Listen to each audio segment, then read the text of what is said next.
Alrighty, folks. So it's 10:02, and I think we'll get started. Thank you. 10:02. The time. Everybody just runs out. Thank you all for coming today. For those of you who don't know me, I think I know basically everyone here. My name is Kyle Hadiniak. I'm the Town of Gray's Digital Media Coordinator, and I'm also the Gray Community Television Station Manager. So that's why I'm here today to talk to you about community storytelling in Gray. It's something we've been working on for a while, and there are members of the audience here today who are part of this process of getting community storytelling really going in Gray.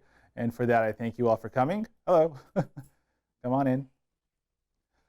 And what I want to go over with you today is just basically what the Gray Community Television Station is, why it exists, and how you can help populate it with community storytelling. And I want to emphasize right away, and I will continue to emphasize this throughout today, is that you don't need to be a professional to help with this. Even if you just have an idea of a story we can tell in Gray, that's great. We need idea generators. If you have some technical expertise or you want to learn how to take better videos and photos, maybe do some editing. If you want to do that, that's fantastic. We're happy to show you. But even if you just have the idea, that's where it all starts. So just a quick note, over on the table over here, I have some business cards of mine. Take one if you would like. When you leave, there's also a handout I've prepared that goes over some of the information we're going over today and some other resources that may be useful if you want to learn more about this stuff. Hello. No worries, no worries. I was just introducing myself. My name is Kyle Hadiniak. I work for the Town of Gray. I'm the Gray Community Television Station Manager. And let's get going. So why are we here today? Well, we're here for a few reasons. One, I want to introduce what is Gray Community Television. How many of you, with a raise your hand if you've heard of Gray's Community Television Station? Great, everyone. That's fantastic. How many of you know that you could add content to the channel? Yeah, not as many, right?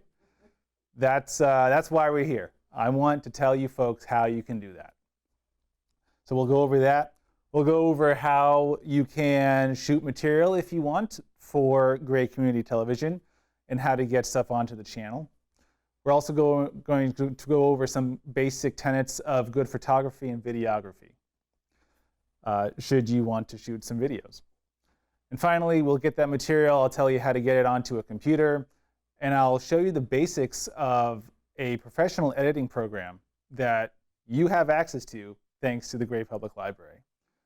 So how many of you have heard of the Adobe Premiere Pro application? Great. It's an industry standard program that we have access to, you have access to, thanks to the Gray Public Library. And you could use it as much as you want, either in a basic sense, just like learning the basics of how to use it and how to cut video with it, or you can get really in-depth because, like I said, it's an industry-leading program, and there is so much you can do with it. But we'll just go over the basics of that today. So, Gray Community Television's main objective is to connect our community. It's a community-based public educational and governmental video portal. What does that mean? That means over the course of a given week, there are 3 blocks of programming for GCTV. So depending on the day, if you were to go on to the television channel, you may see public access programming. Public access programming is really like the core pillar, in my view, of why this channel exists. That means people like you and I can put videos onto the channel just because we're Gray residents. Depending on the day, if you were to tune in, you would see educational programming, like, say, for example, the most recent MS-8015 school board meeting.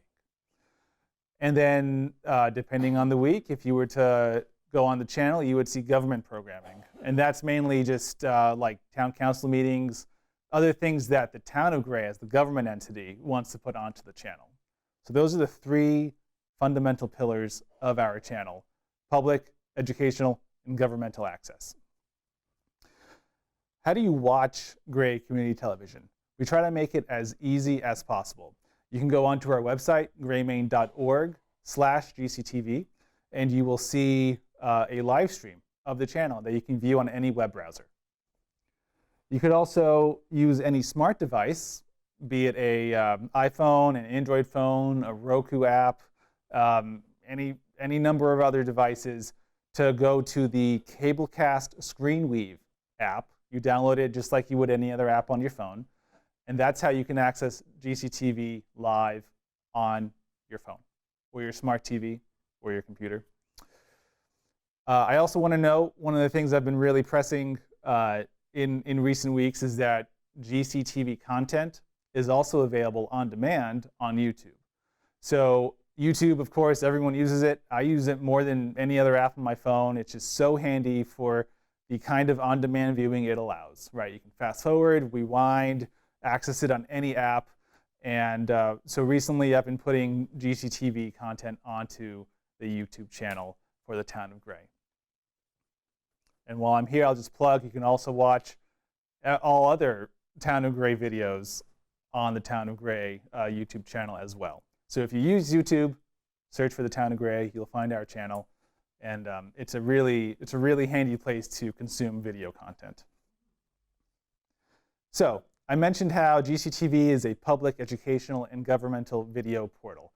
I want to focus today on the public access part of GCTV.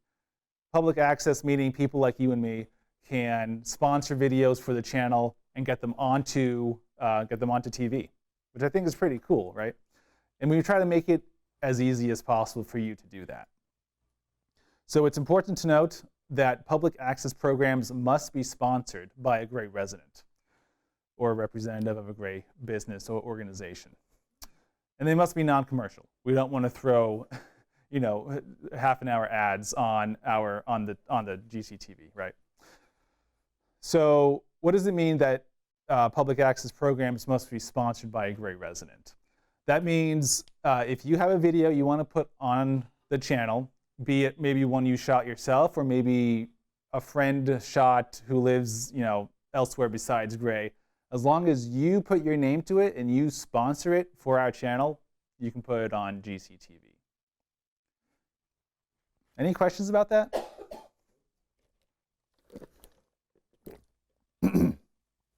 So basically, as a Gray resident, you can sponsor any video within some things you can't. Like, we're not going to do some clearly derogatory programming. Don't try to put pornography onto the channel, right?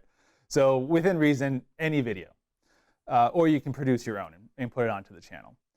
And the way you do that, just briefly, is you can send a public access application to me. You can find this application on our website. And you send that application to me, you fill it out, it's really easy.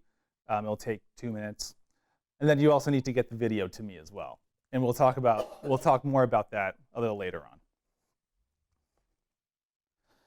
So one of the things I want to make sure you folks know as you walk out of here today is perhaps some tenets of good photography and videography you did not know walking in. Now, we can all kind of identify intrinsically what makes a good photograph or video, right? Because we've seen so many, we know what bad photos look like, but there are terms for the the elements of a photo or a video that if you were to go shoot your own stuff, you may want to be aware of. And don't worry, this is really just a beginner's guide. I'm not going to overload you with like Filmography 101, right?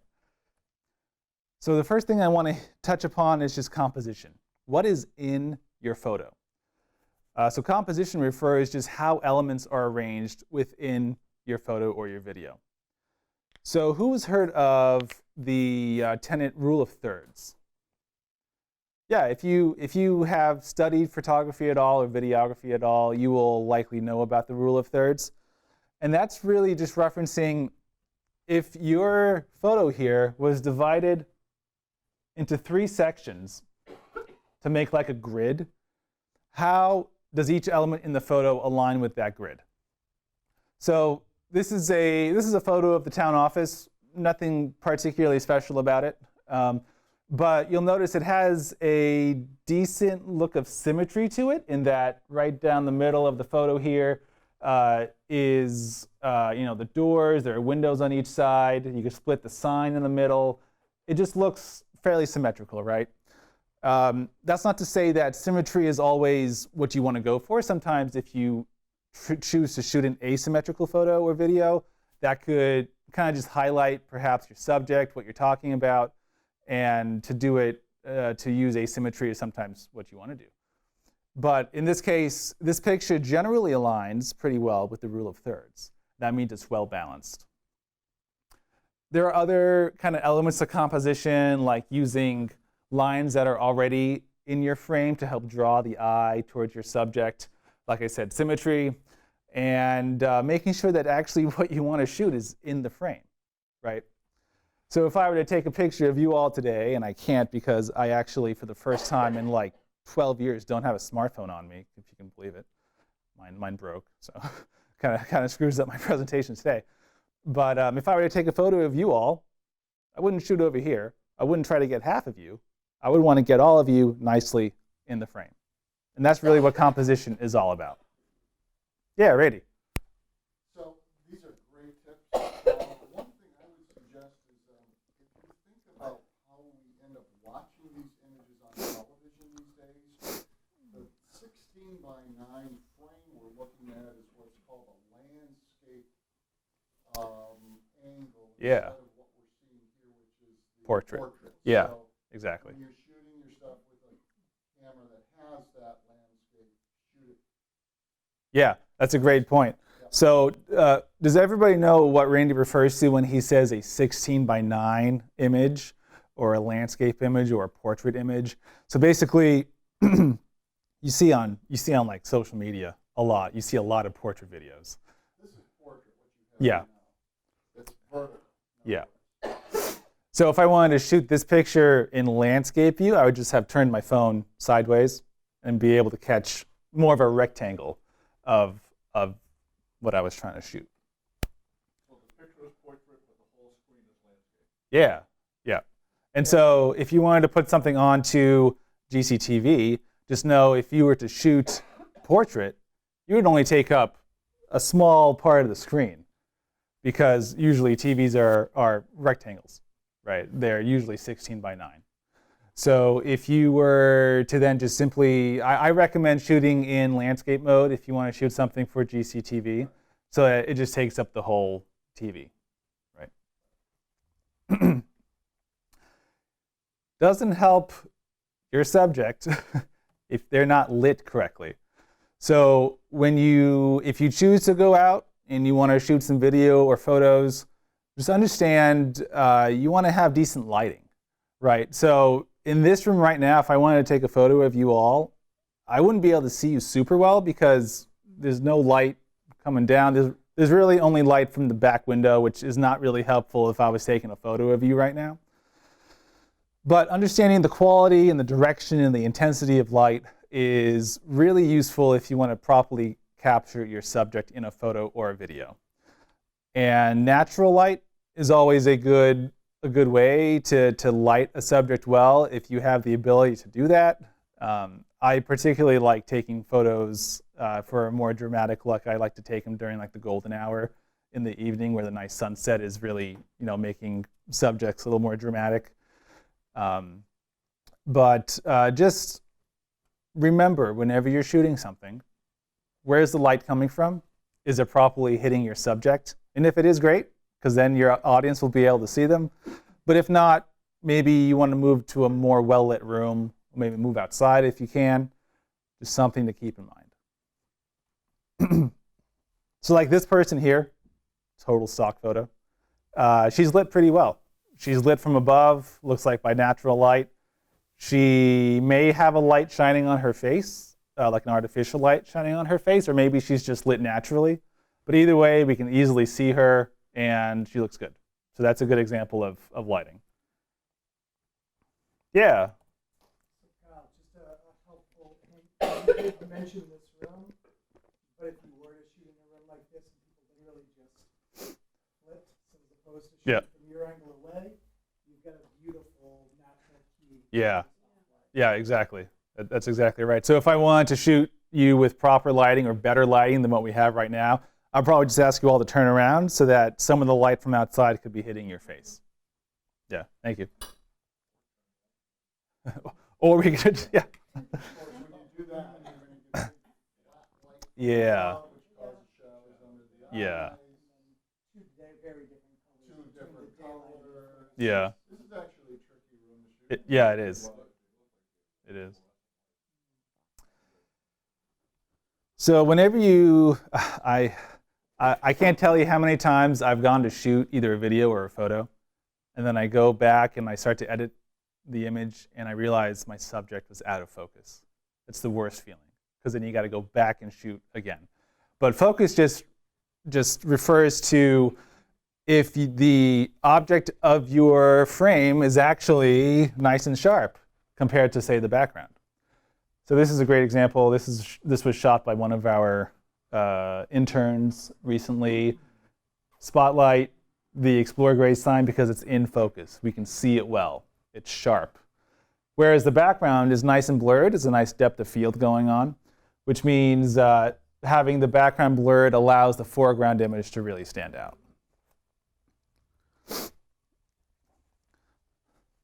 So luckily for us, I'm sure the smartphone that is undoubtedly in everyone's pocket right now actually allows autofocus in most cases. So the camera will take care of making sure the subject's in focus for you. Makes it easy that way. But of course, if you want to get fancy, you can always manually adjust the focus of your subject using your camera. But otherwise, the camera will do it for you. And perhaps most importantly of all, if you choose to go out and capture video or photos, is there a story behind it? So that's why we're here today, right? We want to find the stories in gray we want to tell and share with everybody else. And our resident celebrity, Mary, I've used her here because this image is taken from one of Randy's recent videos for GCTV. Hard Telling Not Knowing. Check it out if you haven't yet. You can view it on YouTube or on the television channel.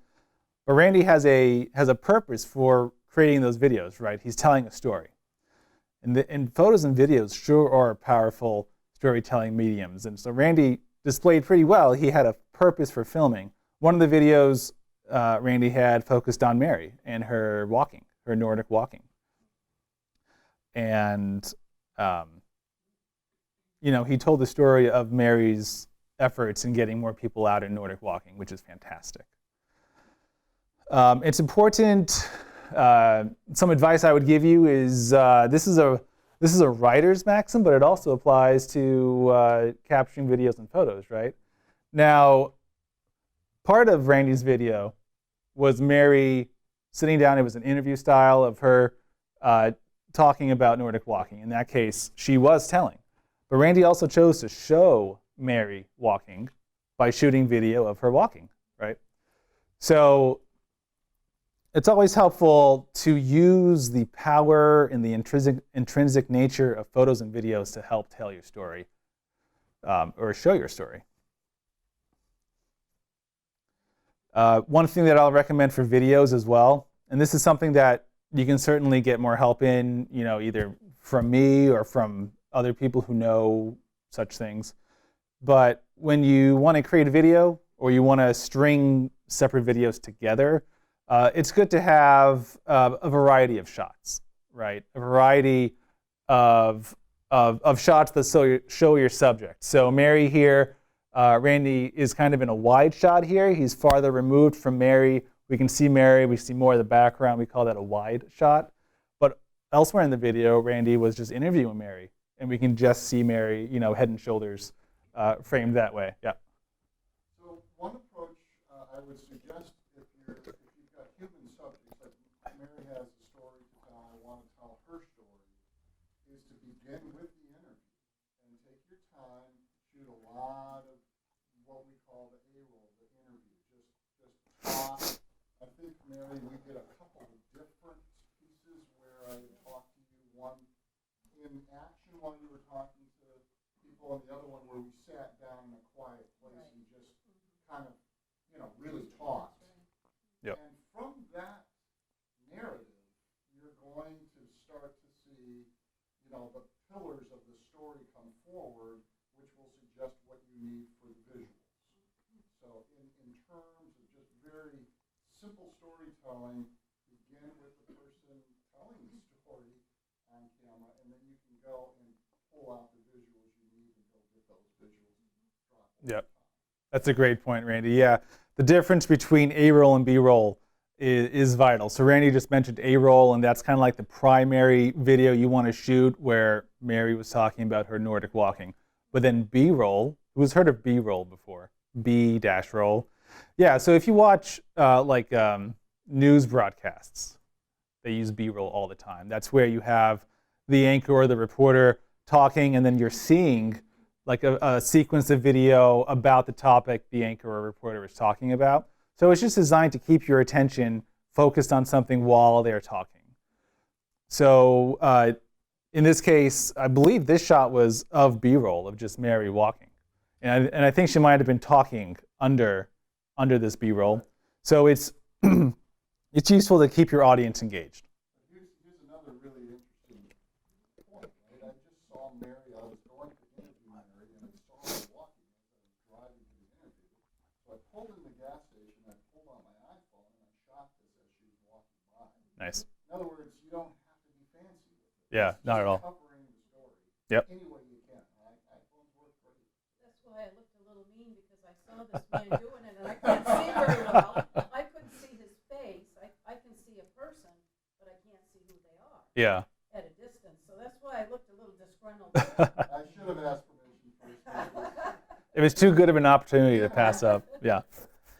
And the one thing I want to drive home from all this is that it's okay if you don't memorize everything I'm telling you today. It's okay if you don't know to begin with. A lot of these tenets, don't be afraid of feedback. Don't be afraid to ask for help. That's why I'm here. That's why Randy's here. That's why there are a lot of people who are able to support this effort. Not only can we help teach you how to shoot good videos and photos like we're doing today, but then once you get that material in hand, if you want feedback on it from someone who may have a better eye for this kind of stuff, please don't be afraid to ask for feedback. So my presentation today is somewhat, there's a wrench thrown into it because I don't have a phone with me, and I would have used a phone to whip out, record some video, and put it into this editing program, but that's okay. I can work around it. So once you have your idea for a story and you shoot it, or someone else shoots it for you, how do you get that material from your phone into an editing program like Adobe Premiere Pro, which is available again for Gray residents via Gray Public Library and via specifically this laptop. So I've listed the steps. I'm not going to read this verbatim, but I just want to tell you what I'm going to do right now, or most of what I'll do right now. So yeah. So if you did have a phone, all you need to do, connect that phone to the computer, and then using the computer's file explorer, you can then get the file from your phone onto this computer and into the editing program. So for now, what I have done is I've opened Adobe Premiere Pro, which is what you see, and I've downloaded a recent Town Council workshop video. And I'm going to use that to help kind of illustrate how to use a program like this in its really basic sense. I'm really not going to overload you. There's so many things I could show you about Adobe. I think it's a great program, but I'm just going to do the bare basics today. Do you have a question, Lisa? Yeah, do you need to do this in the library, or can you do it at home on your laptop? Certainly, if you have your own Adobe Premiere license, you can do this at home or wherever. But if you want to use the library's equipment and the library's Adobe Premiere Pro, please do come here and use this laptop. Yeah. So you're going to see a lot on the screen. Okay. Don't be overwhelmed. I would just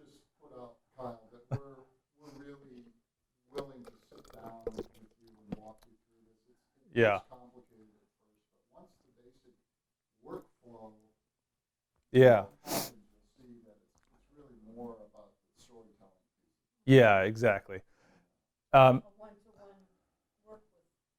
Yeah, and so that's just a matter of scheduling. And, Yeah. you know, try to get over here when you've got some time and, you know, a day like this, and we can have a session. Yeah, for sure. Break it up. I love teaching people how to use technology. I do it all the time. So please don't be afraid. If you want to learn more about this than what you learned today, please hit me up. I'll be happy to do it. But for now, I have a video on this computer, and I want to get it into Adobe Premiere Pro. So I'm going to go over to New Project, right in the corner up here. I need to give this a name. First step, give it a name. Town Council Workshop, and this was from August 7th. The thing I want to advise first is that you keep your material organized. It'll be really easy to get to confuse yourself if you like mislabel your files. You don't remember where you saved it. So I'm going to take this nice and slowly, and I'm going to just do the basics here. And the first basic thing is just to name your project, Town Council Workshop. Don't worry about any of these settings. The settings as they exist right now, that's fine. We're just going to hit OK. Don't panic. There's a lot on the screen. We don't need to know all of this. Don't worry. So down here at the bottom, in this box right here, import media to start. That's what we want to do. I want to import from the downloads folder on my computer the video of the Town Council Workshop into Adobe. And this is where we start. So I'm going to double click on import media to start. I will find where I have my video saved, which is in the downloads folder. Here it is. August 7th, Town Council Workshop. I'm going to click it. Then I'm going to hit open. It's going to take a hot second.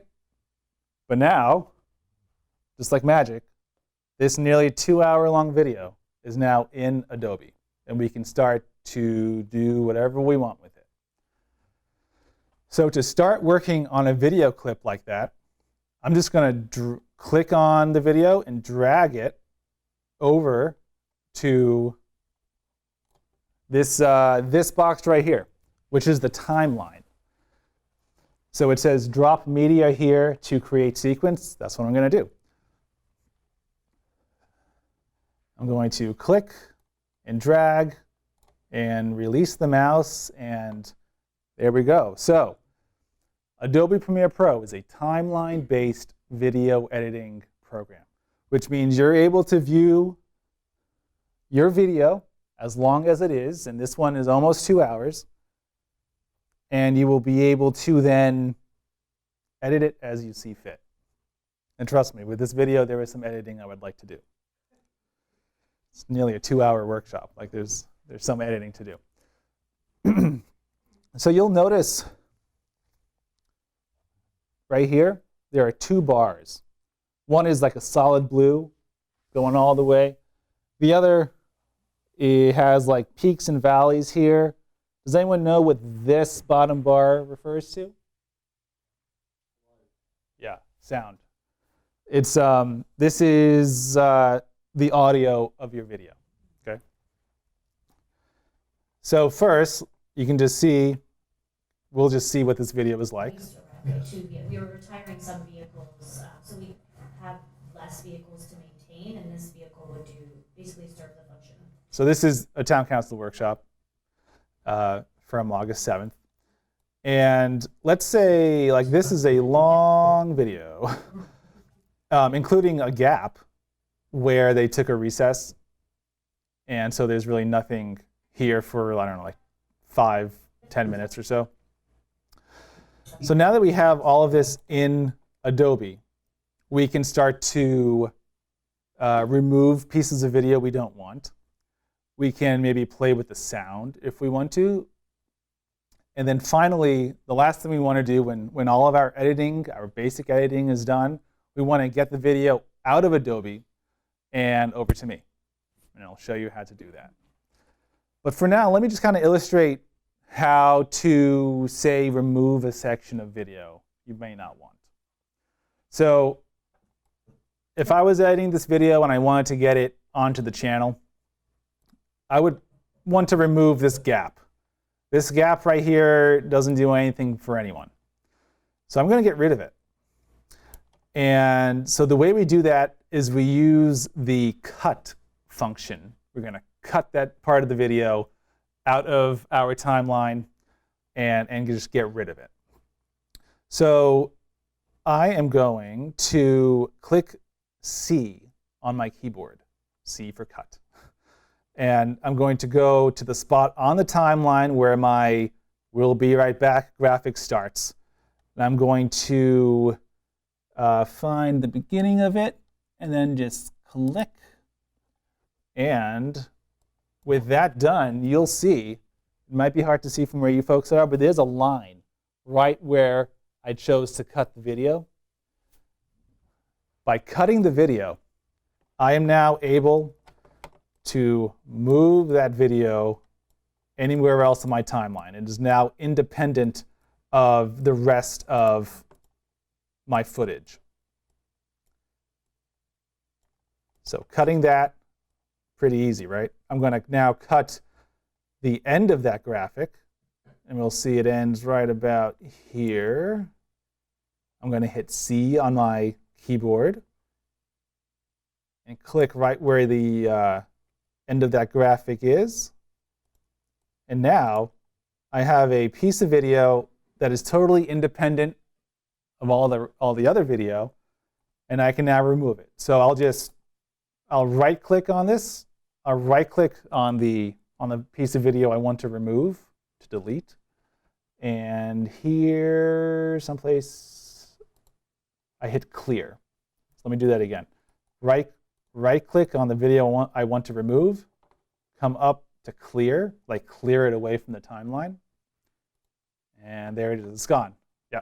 One thing that might make it easier to for people, you can also just use your delete key. Could absolutely use the delete key. I'm a huge fan of hotkeys. So hotkeys refer to the ability just to use your keyboard, all like 88 keys on your keyboard or however many keys a keyboard has, to quickly do functions that you might otherwise have to like go through menus in an application to find, right?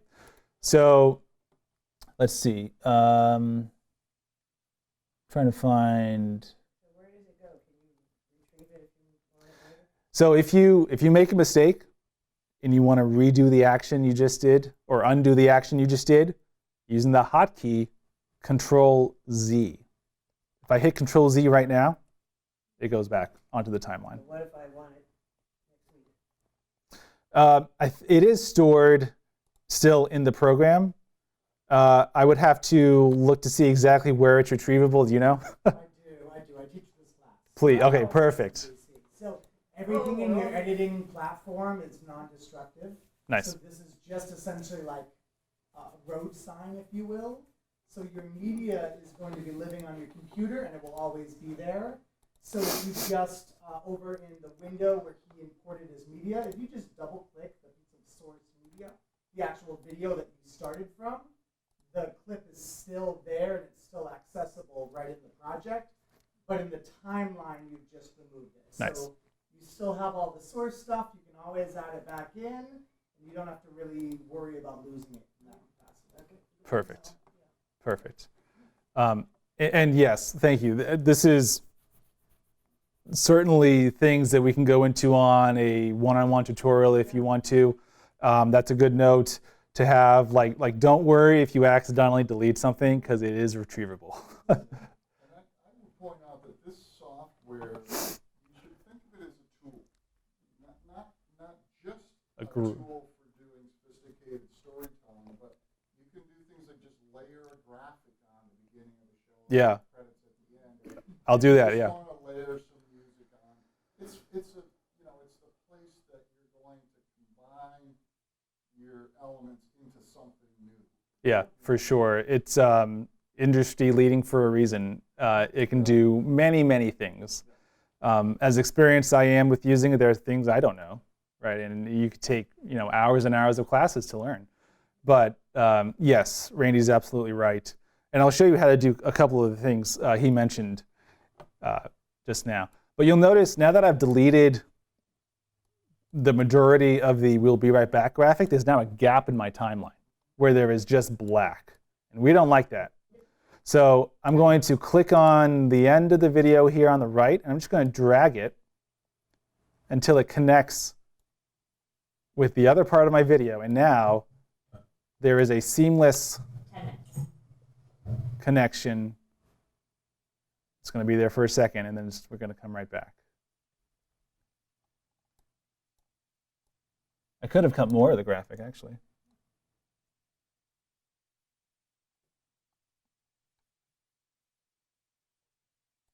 Could have cut a lot more.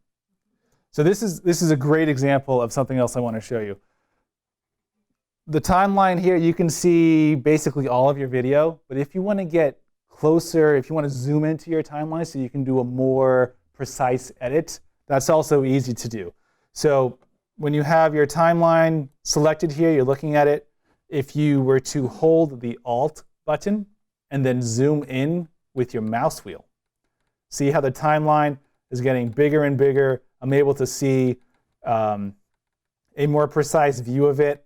And you can really see that by the times here. So whereas before I could see most of this, almost 2-hour video at one time, and you'll see the timestamps up here where, there's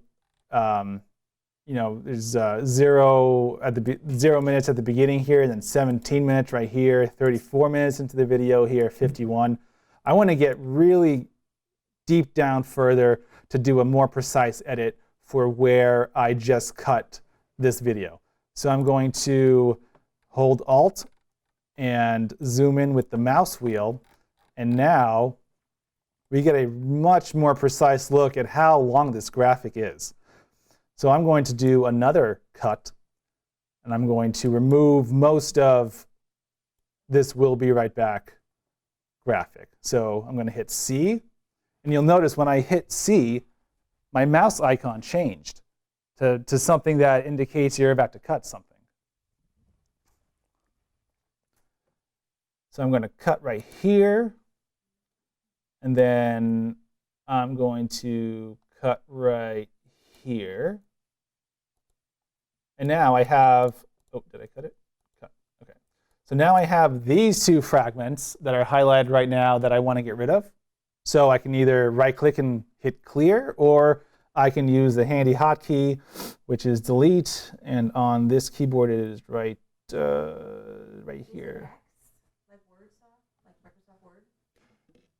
It does follow the same. So would be X? Does You can press delete. If you X, it'll cut it, and you can paste it later, just like. right? Yeah. So like in Microsoft Word, Control X would be to cut something, not necessarily delete it, because when you cut something, you're likely going to paste it somewhere else. So I'm going to delete this, and now when I put the two videos together, there should barely be a gap with that graphic. Take a break, not adjourning for 10 minutes.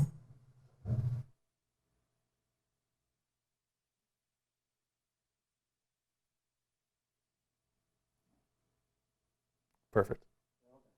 Yeah. Yeah. I wish. Cool. So by using just the simple cut tool and then to delete, we just cut down on a lot of blank space that the audience would not have cared about. Does anybody have any questions about cutting in here, in Adobe? And, yeah. Do I see a razor blade on that whole line of tools? That's what you're using. Right here? So I go over, I mark with that tool, and I mark another place with that tool, and then I delete. Yep. So I said, Like adding a marker. yep. So I said to use, like I used C to access that razor tool, but you can go over here, click on this tool yourself, and then go back to your timeline and cut your video. But like I said, hotkeys are really handy. So I just opt to click C to access that cutting tool. And it's really nice if you go up to that edit menu, to undo, Control Z, as Kyle was saying, just step back. If you start finding yourself going down rabbit holes, just step back. It'll remember all the steps you made. So you can kind of It will. up Yep. and say, okay, I remembered where I was a minute ago. Let's go back there and try this again. 20 steps. 20 steps. 20 steps. That's great. Nice. I haven't done that in the past.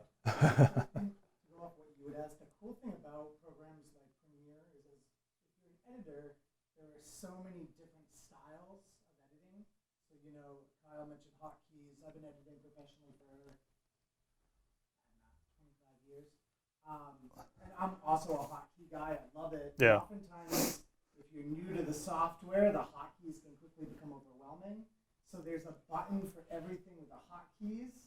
And then there's a third way to do everything from the drop-down menus at the top. So they really make it so no matter what kind of editor you are, you have all the tools in different places. Yeah, that's why I love programs like this. I have one other question. Yeah. In the Adobe Premiere Pro, along the bottom line, is there a way, without clicking on the mouse and something, to expand the timeline? I mean, is that little slider key on the bottom? Yeah. Let me, yeah, Move that back and forth to expand the I'm- timeline, collapse the timeline, Yeah. without going to click and mouse and wheels and. I'm so used to the hotkey. I don't even. Do you know where Yeah, the? if you grab, so on the slider bar in the bottom, if you grab, right there. at Oh, the perfect. end, Yeah. Okay. Like one way to expand, the other way to. Yeah. contract. Yeah. That's similar to the program, I use Pinnacle 26 right now. I kind of like. So one other thing I want to do is show you folks how to create a title slide or a title card. Yeah. I really apologize that we got to go. Oh, no worries. Yeah. A minute, but just again, thank you for doing this, Kyle. Oh, my pleasure. Yeah. And I've been part of the committee to try to get this all going, and as has Brad, and we want to just encourage the community to use this. Keep in mind that this channel is also available for live programming. So one of the interesting things is, in our community, as events happen, if you want to share those events live, because there's some spontaneous things going on, talk to Kyle. Kyle and I can work with you to set that up so that if you wanted to, you could do something where the community could participate as it was happening. Yep. And we can go just about anywhere in the community and do that. So That would it's kind of interesting. That would be wonderful. Yeah. That's what It we sure were would. looking toward. Yeah. If you have ideas, reach out and we'll help you put them together. We're literally here to hold your hand and do this for you. So, thanks. Yeah. This is Randy. Maybe we should have introduced. Yeah. Randy, do you want to just quickly Well, yeah, I'm Randy Visser, and this is something I've been doing for a long time, and I've lived in Gray for many years. Brad and I go way back doing this back in the late '80s, believe it or not, when we were just getting this all started. So we've been, just here trying to stimulate the community to use these tools to communicate more effectively with each other. I mean, there's so many things going on in the community. There are really interesting ways to share this. And these new platforms are just starting to emerge. Kyle's in a great place to help us get the content up there. If it's a question of making the content, talk to us and we'll help you. And don't be afraid of old television rules or formats. It's a brave new world. We can use our iPhones. We can tell stories effectively. We don't have to be television professionals.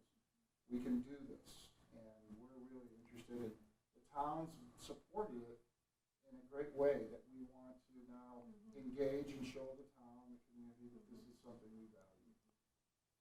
Yep. Young people, if you know any young people interested in this, Corey runs one of the top programs in the country. Literally, his students go on to USC, to all the big schools in the country. If you have somebody in your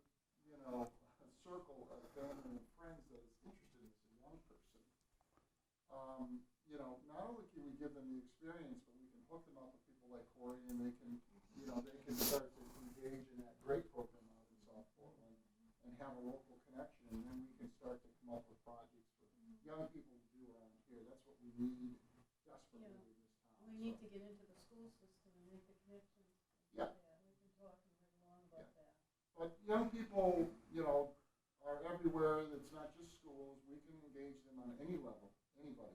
It doesn't matter. It could be a scouts or it could be I've been talking to the homeschoolers. there you go.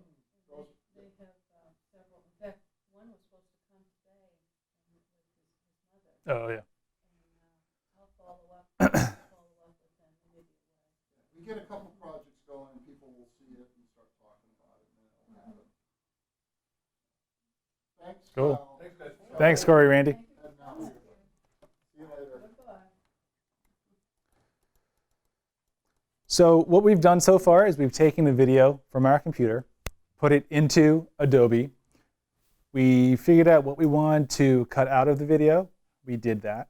And now I want to show you how to put a title card at the beginning of your video, something that just introduces what the video is. So in my workshop video right here, if we go to the beginning, there already is a graphic that I use whenever I broadcast these meetings. But I'm going to get rid of this graphic and create my own. So to do that, I want to see exactly how long the graphic lasts in my video. So I'm going to zoom in on the timeline again. And again, I'm holding the hotkey is Alt and then scroll up on the mouse wheel. I'm going to go all the way to the beginning of my video. And I'm going to see, okay, so it doesn't last very long at all. It's only like 7 seconds or so. So I'm going to go right to where the graphic ends. I'm going to press C. And if I didn't want to use the hotkey, I could also just click on, yeah, right there, razor blade.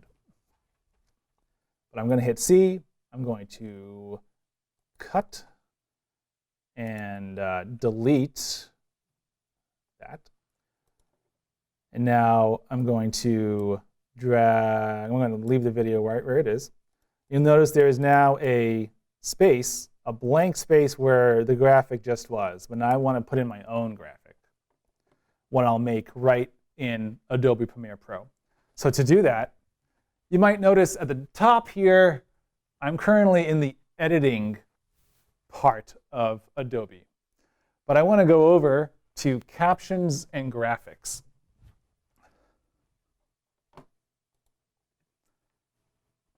Okay, so you'll notice my timeline is still here.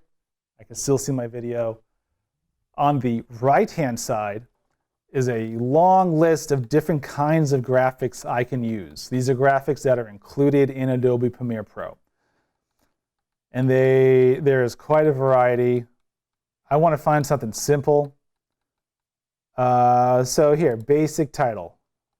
So I'm going to click and drag over to my timeline, and you'll see a little purple rectangle pop up.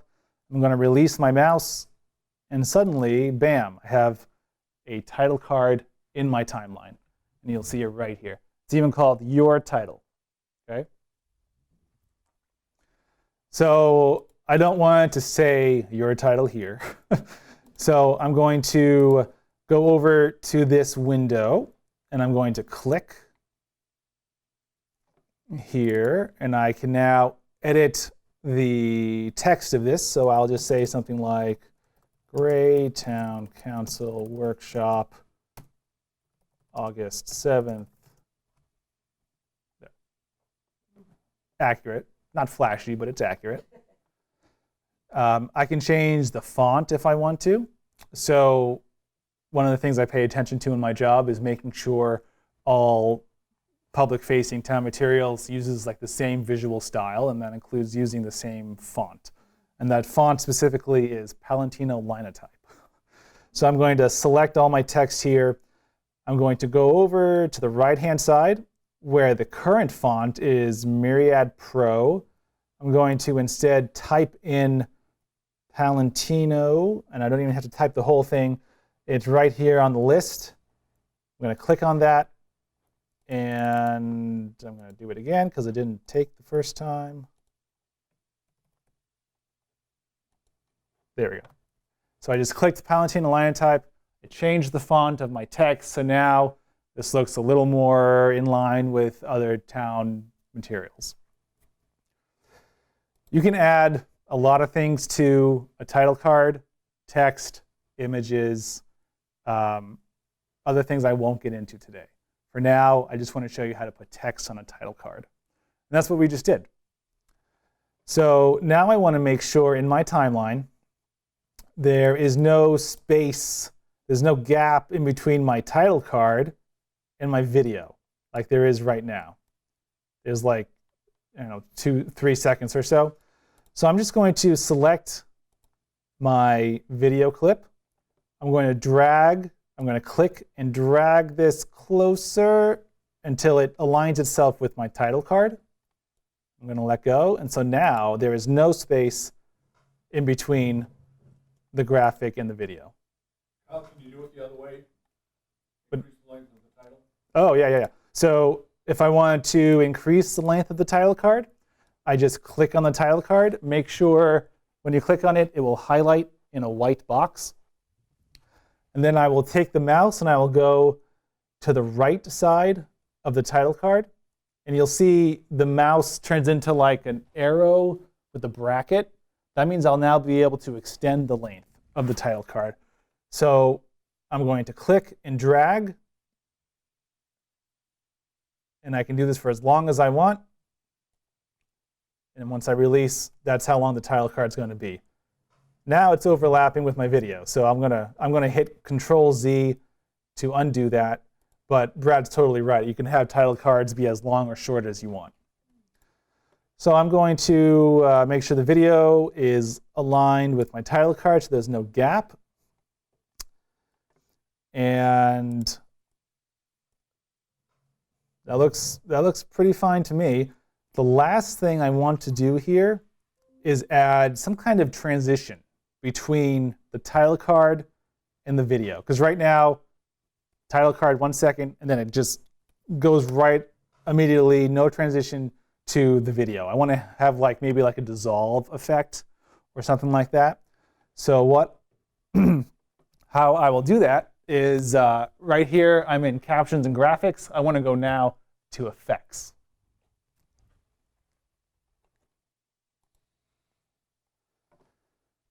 And you'll see this whole interface looks kind of the same. Your timeline is still here. The video is still here. But now on the right-hand side is a long list of both audio and video effects we can choose from. So I know what I want. I want a dissolve effect. So I'm just going to type into this search box at the top there, dissolve. I'm going to spell it correctly. So it's giving me a list of effects that contain dissolves. So I want something simple. I'm going to choose cross dissolve because I want to dissolve from the title card to the video. So to use a cross dissolve effect, I'm just going to click on cross dissolve here, drag it over to my timeline. And I'm going to drop it right at the end of my title card. Let's zoom in on the timeline to get a better sense of what we're doing. So you'll see, because I've added a cross dissolve to the title card, there is now labeled as such a cross dissolve right here. And you'll see now the text go away and we go into the video. Does that make sense? Yeah. Kyle, if somebody doesn't know what the various dissolves are, can they click on a dissolve and preview it? That's a great Is there like a little image that would show them what's happening? That's a great question. I don't think so, actually. Yeah, no, I don't think there is, Brad. You could always drag an effect to your timeline, see how it looks, and if you don't like it, just hit Control-Z, and it will undo. So if I were to do Control-Z now, see how the cross dissolve went away? It's no longer there. But I do want the cross dissolve there, so I'll put it back.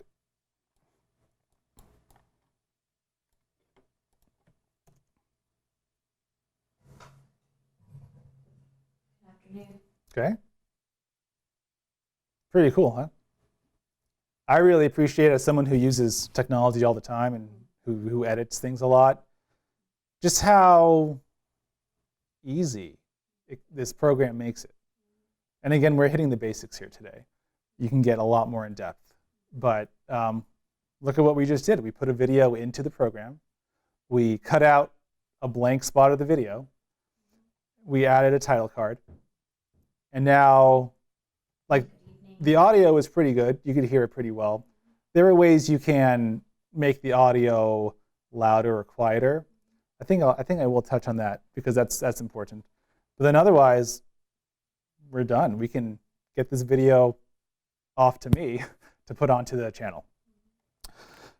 So real quickly, I'll just touch on how to change audio, make it louder or quieter for any given video. So like, say if I wanted this video to be louder, I would just simply right-click on my video in the timeline. There's a bunch of options that pop up, but what you want is audio gain. Adjusting the audio gain allows you to make the video quieter or louder. So there are a couple options here, but what I want to do is I want to adjust my gain, my audio gain, by a certain number of decibels. And so let's say I want to make it louder, I will add 10 decibels. And I'm just going to hit OK.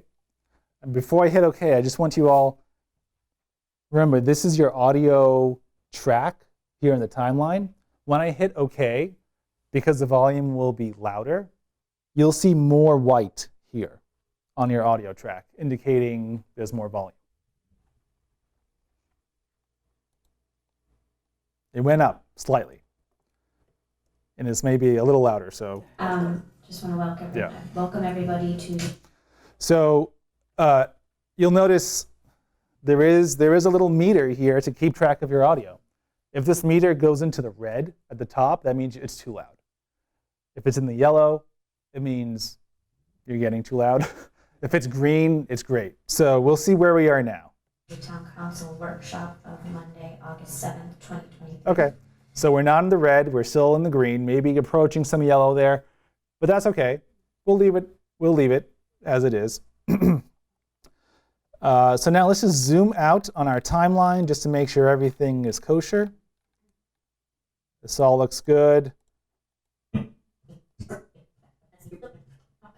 Okay, all right.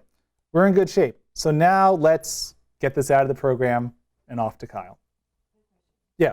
So what if the sound is okay with the person you're talking to, but there's a lot of background talking or cars or honking? Yeah, so like some kind of noise suppression is what you're talking about. So that's an effect we can use in Adobe here. So remember how I typed in dissolve up top here? Let's instead type in suppression.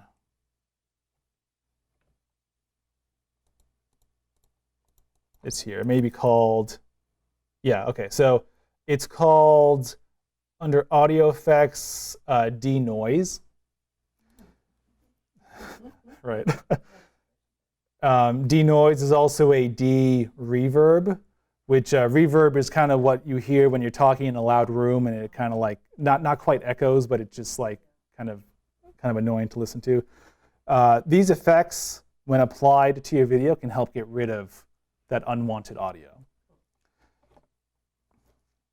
And certainly, you can get as minute as you want when it comes to effects and editing in Adobe, something I'm happy to cover in a tutorial because it can be really helpful, but it requires an extra amount of knowledge to know and just some other teaching about it. But otherwise, lucky for us, this audio sounds pretty good right now.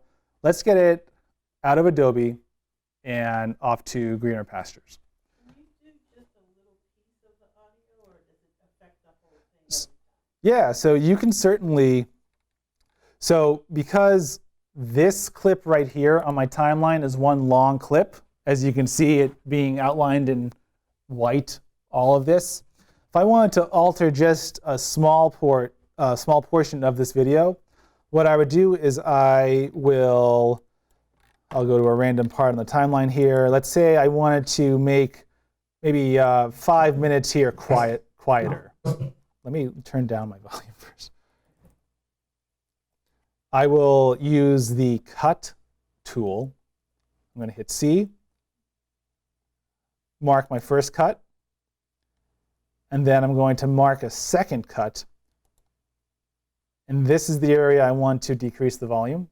Because I have now isolated this small portion of the video from everything else, I'm able to now right-click, audio gain, and I can lower the gain by however much I want. I basically just got rid of the audio here. So you'll notice the white audio indicators on the bottom here have almost went away because I lowered the volume by 20 decibels. So we'll hear the difference here. Would be 5 years instead. See? So that is how you can, I'm going to Control Z and undo that, but that is how you can alter the volume on only a select part of your timeline. Would you do that at the very beginning and have it increase from nothing to when Sandra first talks? What do you mean? Graduated sound?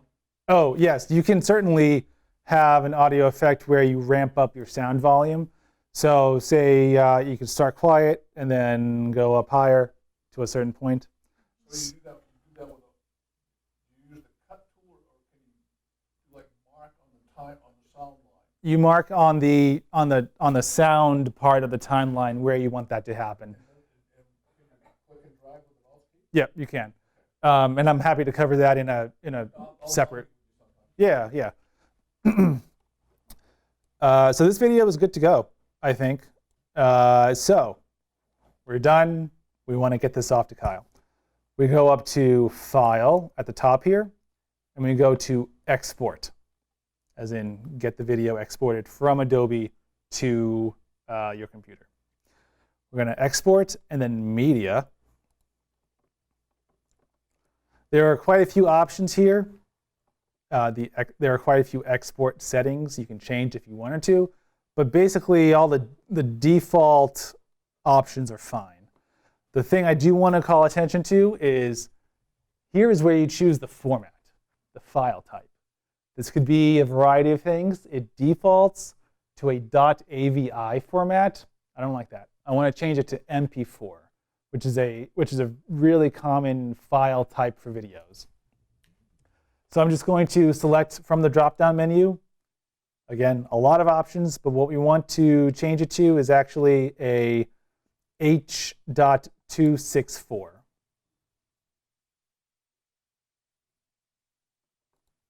Okay. The output name, the name of my video, is fine where it is. August 7th, Town Council Workshop. That's what the video was originally called. That's what Adobe thinks it should output as, and that's fine. You can change that name to whatever you want. Just click on the output name, and you can change the title. So, like for example, maybe I want to indicate this as being the final version of my video, the final edited version. I might amend this just to have like final at the end of it.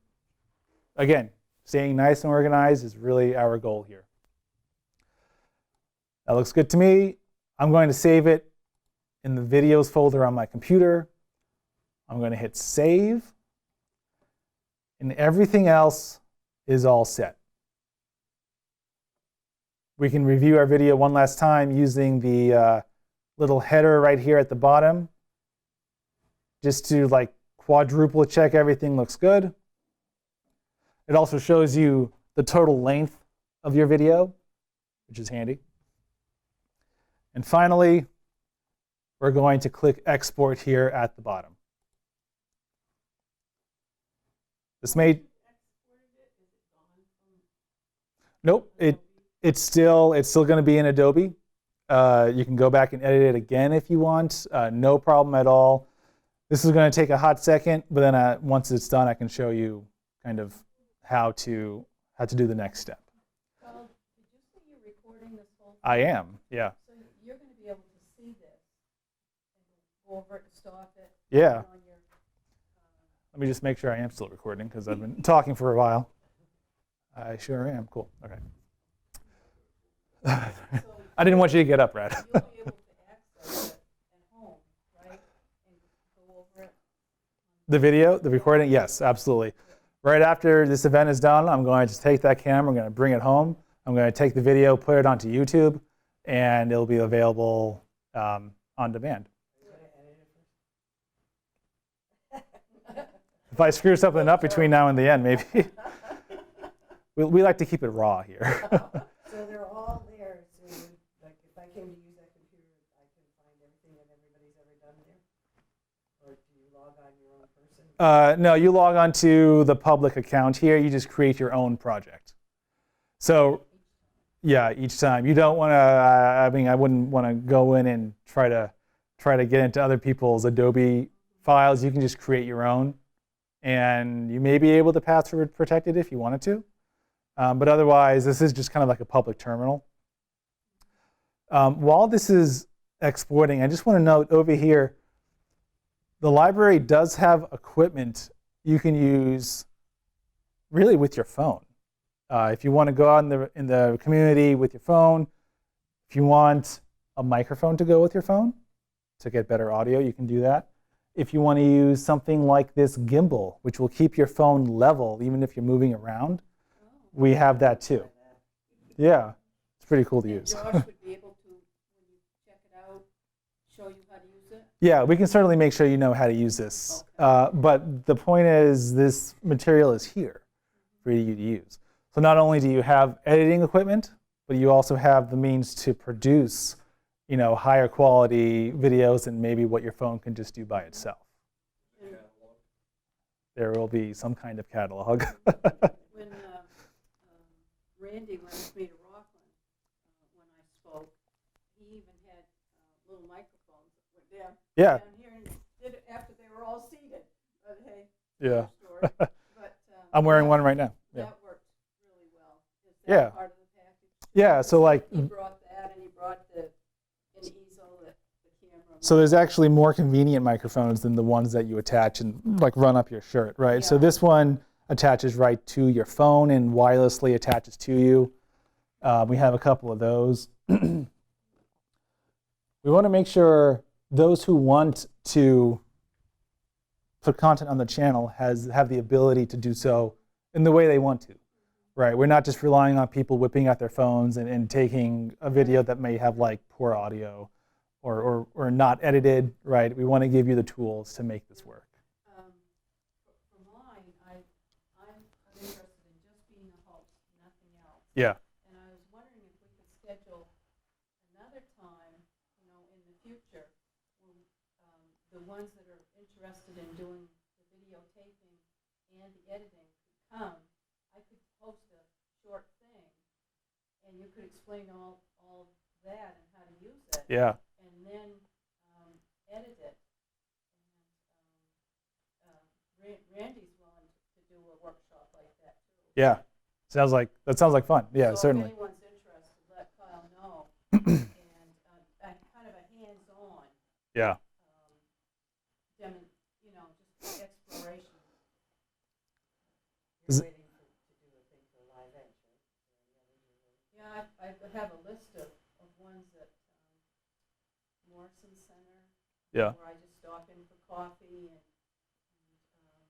ones that just want to let the public know what they do when they need volunteers. Yeah. And Historical Society, they really want me or anyone else to do one, the new fire truck and. Yeah. So there's just so many things.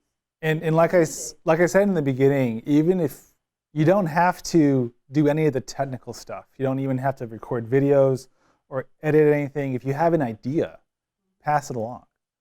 And in that way, ideas, that's what we need to begin with, right? So then we can then delegate resources, whatever we have, to maybe go record these events or host interviews or. The homeschooling person is interested with her son doing the videotaping of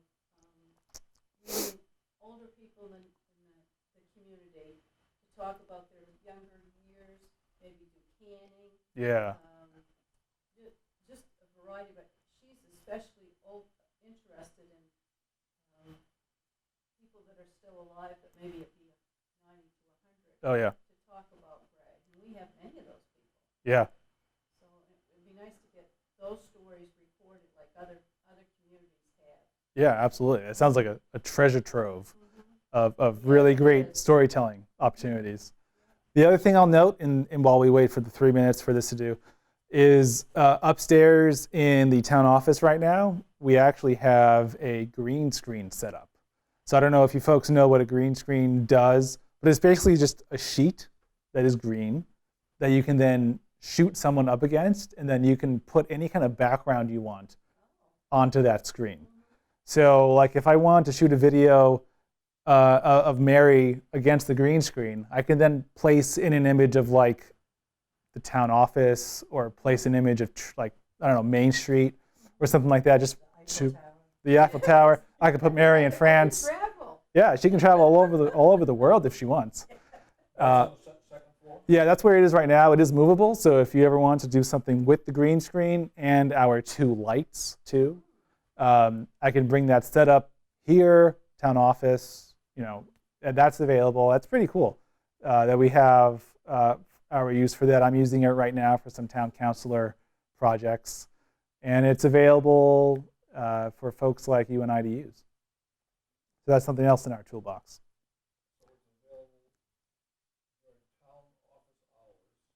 Yeah. And I could bring my little phone and a tripod and turn the lights on and go for broke. Good. Yeah.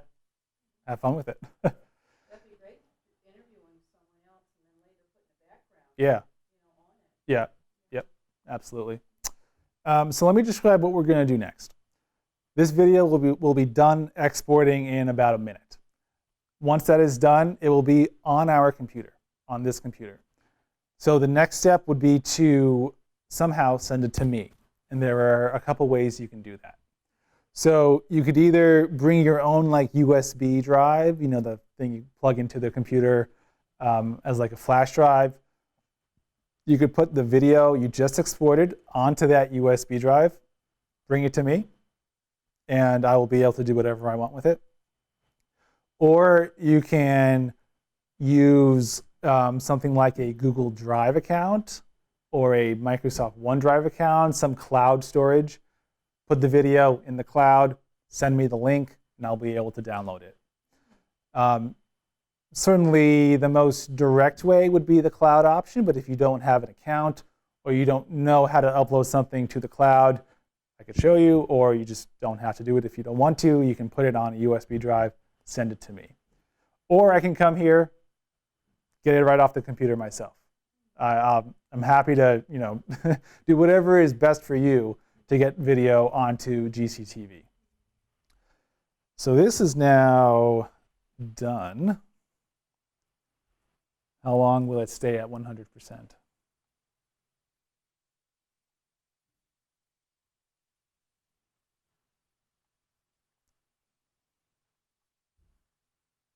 It's because I'm watching it.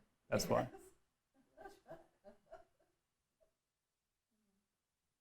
There we go. Okay. So you'll notice in the corner it says your video exported successfully. Great. Notice we are also still in Adobe, and you can still make edits if you want. You can do whatever other editing you want to do, because this your project is saved as an Adobe file. You'll always be able to access it, add more stuff to it if you want, more video, more images, add title cards, do other editing. It will always be here. So in my downloads folder, there is this MP4 video for the Town Council Workshop. That's the old one. Videos right here. So this is what we just did. It's ready to go. So if you have a USB drive, plug it in, put the video onto the USB drive, bring it to me. Or I can come here, I I can take the video myself. So actually, I'm logged in right now into my work cloud website. So I could actually just upload that video to myself right now if I wanted to. And if you come here and if you use this computer to edit, I can come here as well. I can get this video onto my cloud service and be able to put it onto the channel. That's getting me the video. There is one other thing we ask you do to put something onto the channel. So right now I am on graymain.org, and when you're on the home page, like we are right now, come over here to GCTV. Click on that. You can read all about GCTV here if you want. There is a little intro video I recorded not too long ago that kind of describes what Gray Community Television is. But for now, what we're looking for is community television. I'm sorry, right at the bottom of this page is public access application. You might have remembered at the beginning of this event, I noted that we would like an application from you if you want to put a video onto the channel. You can either download and fill out the PDF, or you can complete the form online.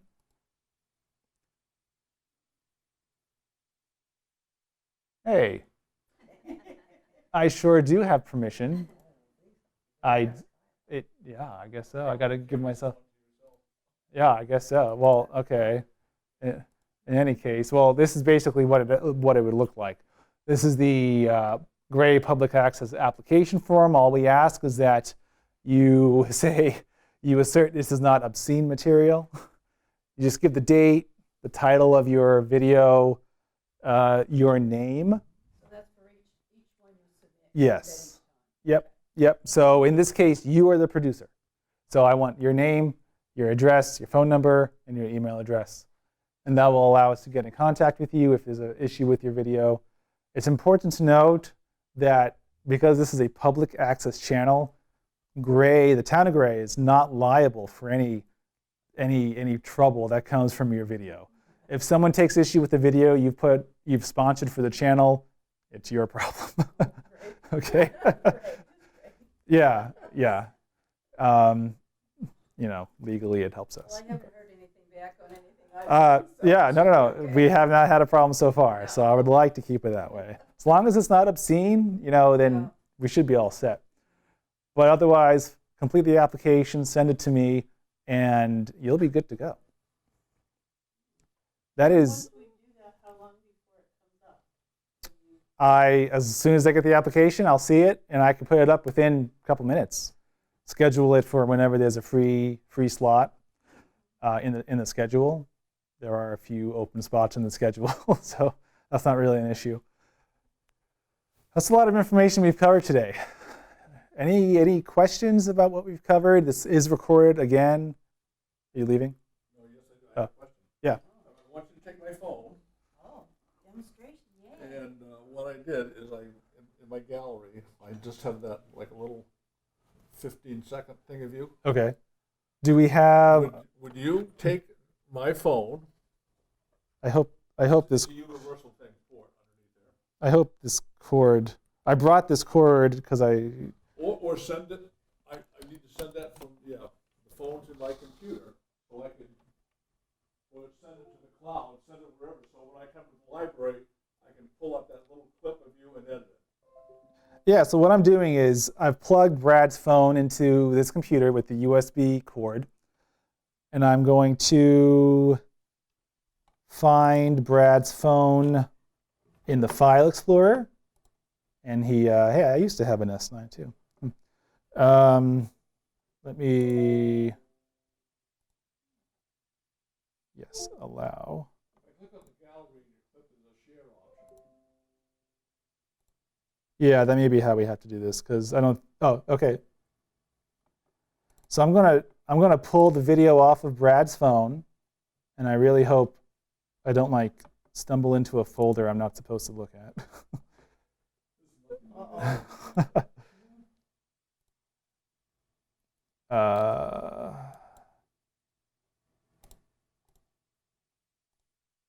Probably.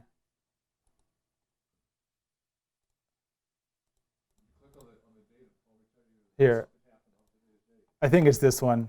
I sorted by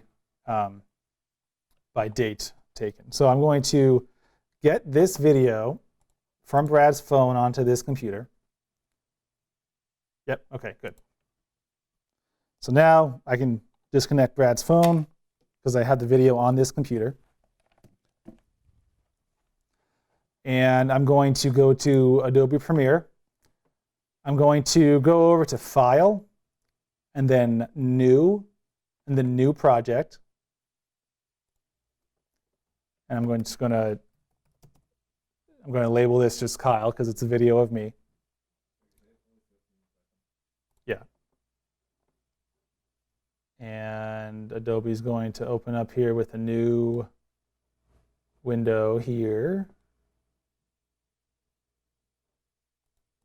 Come on. Actually, you know what? Best practice, I'm going to save this, and I'm going to just start completely fresh. I'm going to open Premiere.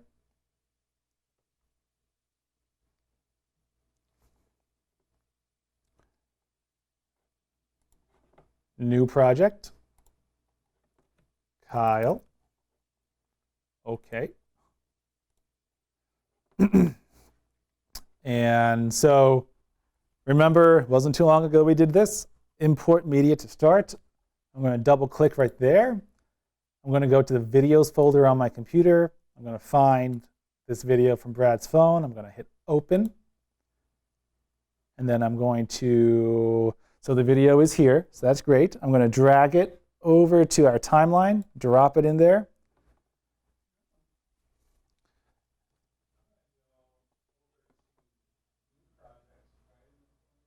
Wow, that's funny. That's what. So this was from earlier when I just made a new project.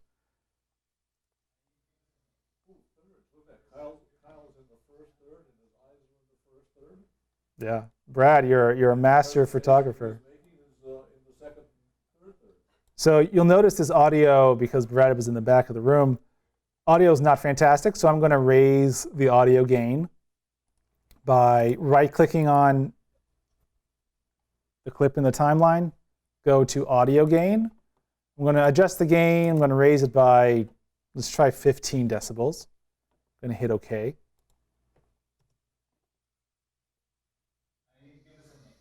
That's better. First step, give it a name. Town council.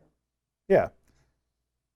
So it's as easy as that to shoot something on your phone, bring it over to me, get it into Adobe, and now let's say we're done with this. We can just go to File, Export, Media.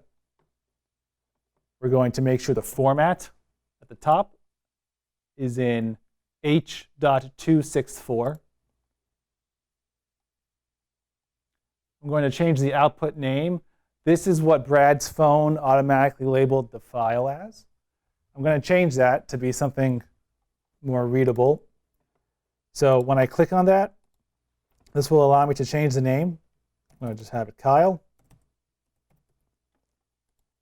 I'm going to hit Save. And then I'm going to hit Export. It's going to happen really quickly because it's a short video. Your video was exported successfully. Fantastic. Let's go into our File Explorer, into our Videos folder, and there it is, Kyle. I'm going to go over to New Project, Council Workshop. Thank you, Brad. Okay, so we did this instead of sending it. Would you look, just for the sake of example, put that up on maybe your Google Cloud so you can click on it? Yeah, sure. So what I'll do, and this is something I can do for any one of you who wants to use this computer and doesn't like to easily get it to me, I can come here and open up my Town of Gray work account, my OneDrive, which is a cloud-based application. I'm just going to go to Upload, Files, go to the Videos folder on my computer. There is Kyle. I'm going to hit Open. And it's uploading as we speak. It's taking just a hot second. And now I'll be able to access this video from my office, at home, my phone, to get it onto the channel. Now, if I get my button gear, what I would do from a video that I edited at home, I do some of the stuff at home. I would save it, and then I would go to my Google Drive. Yep. And I would share it to my Google Drive, and it would give me a link. And then I can just email that link to Kyle, and he can get that whenever he pleases. Yep. So if you have, like I have a OneDrive because I have it. Okay. So if I put it there, does that give me a link or I have to go to? Yeah, so Put it in OneDrive, so give me a link, and I could show you. Yeah. So, then you can send the link right to Kyle. so you see right here, Kyle.mp4. I just put it into my OneDrive. Let's pretend this is your OneDrive, and you have Kyle here in your OneDrive. If you just right-click on the file, and you can go to Copy Link, and like it says, you can get a link that others can use to access the selected item. So you just send me that link. I'll be able to grab it from your OneDrive and get it onto the channel. What about the person that, say, someone uses their phone and goes out with me and just records something, but they don't think they can go through all that? Can they send you the video and you clean it Yeah. up and put it on there? Yeah, certainly. If you don't have somebody to edit it to make sure like the audio is good or to cut out excess video, if you don't have somebody, send it to me. Tell me what you want me to do, and I can do that for you, Okay. for sure. Yeah, Until I want there until to the be, person I want there to be no barriers for you folks to, to get stuff on the channel.